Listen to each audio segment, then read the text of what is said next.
Assalamualaikum warahmatullahi wabarakatuh. Perkenalkan, nama saya Rizky Nur Saputri Adahan, NIM 09110803210117, Prodi Ilmu Pemerintahan, kelas F, semester 4. Baiklah, di video kali ini saya akan membahas mengenai karya monumental umat Islam dalam IPTEX. Karya merupakan wujud karunia Tuhan yang diberikan kepada manusia berilmu dan dituangkan dalam bidang seni ataupun ilmu pengetahuan. Monumental dalam Kamus Besar Bahasa Indonesia atau KBBI, kata monumental tergolong sebagai sebuah adjektif atau kata sifat yang bermakna menimbulkan kesan peringatan pada sesuatu yang agung. Islam dalam ajaran agama yang bersumber dari Allah Subhanahu wa Ta'ala yang dibawa melalui para rasulnya, sejak Nabi pertama Adam alaihissalam hingga Nabi terakhir baginda besar Muhammad SAW. IPTEX atau Ilmu Pengetahuan Teknologi dan Sains merujuk pada kegiatan manusia dalam mengembangkan ilmu pengetahuan, menciptakan teknologi serta membuktikan suatu peristiwa di dalam kehidupan ini secara saintifik sesuai dengan perkembangan zaman. Pertama, zaman kejayaan Islam dalam IPTEX.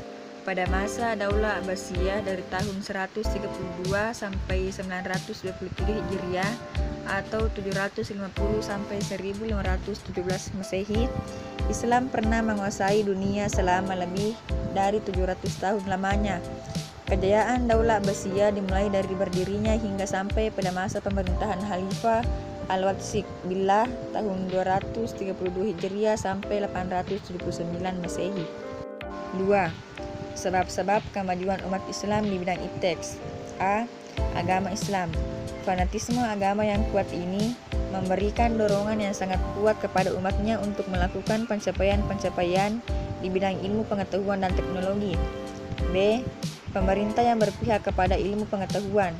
Keberpihakan pemerintah terhadap kemajuan ilmu pengetahuan dan teknologi sudah menjadi ciri umum dari sebuah daulah Islam di seluruh penjuru dunia. C. Bahasa Arab. Semenjak pemerintahan Daulah Umayyah, pengembangan ilmu pengetahuan sudah dimulai, yaitu dengan menerjemahkan buku-buku ke dalam bahasa Arab. D. Pendidikan. Tidak dapat dipungkiri bahwa pendidikan adalah salah satu pemacu laju perkembangan ilmu pengetahuan dan teknologi, dan para khalifah menyadari itu, sehingga mereka banyak mendirikan sekolah-sekolah, lembaga pendidikan tinggi, observatorium, dan perpustakaan. Pada masa Daulah Abbasiyah disebut Bait al-Hikmah atau Rumah Kearifan. 3. Sebab-sebab kemunduran umat Islam dalam IPTEX. Yang pertama, faktor internal. Tidak bekerja keras, rendah diri, mudah menyerah. Kebanyakan mereka sudah tidak berpegang pada syariat agamanya atau Al-Quran dan As-Sunnah. 2. Faktor eksternal. Wisnu Aryawe dalam bukunya yang berjudul Melacak Teori Einstein dalam Al-Quran, ada beberapa faktor yang menjadi penyebab kemunduran umat Islam dalam ilmu pengetahuan dan teknologi, yaitu A. Berawal dari kesadaran bangsa Barat tentang pentingnya ilmu pengetahuan dan teknologi. B. Adanya fanatisme agama. C. Bangsa Barat yang berjiwa petualang berusaha menemukan benua baru. D. Bangsa Barat sengaja menghancurkan observatorium Islam yang didirikan oleh Taqi al-Din di Konstantinopel pada tahun 1580. E. Ketergantungan negara-negara Islam terhadap ekonomi Eropa. 4. Upaya-upaya kebangkitan kembali umat Islam dalam IPTEX.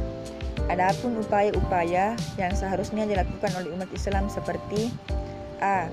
Dalam segala hal kembali kepada hadis Rasulullah SAW yang artinya, telah aku tinggalkan untuk kalian dua perkara yang kalian tidak akan sesat selama kalian berpegang teguh dengan keduanya, Kitabullah dan sunnah nabinya. Hadis riwayat Malik 1395. B. Bekerja keras tanpa mengenal lelah untuk mewujudkan penguasaan ilmu pengetahuan dan teknologi. C. Mengirimkan pelajar untuk mendalami ilmu pengetahuan dan teknologi atau IPTEX. D. Adanya kontak Islam dengan Barat.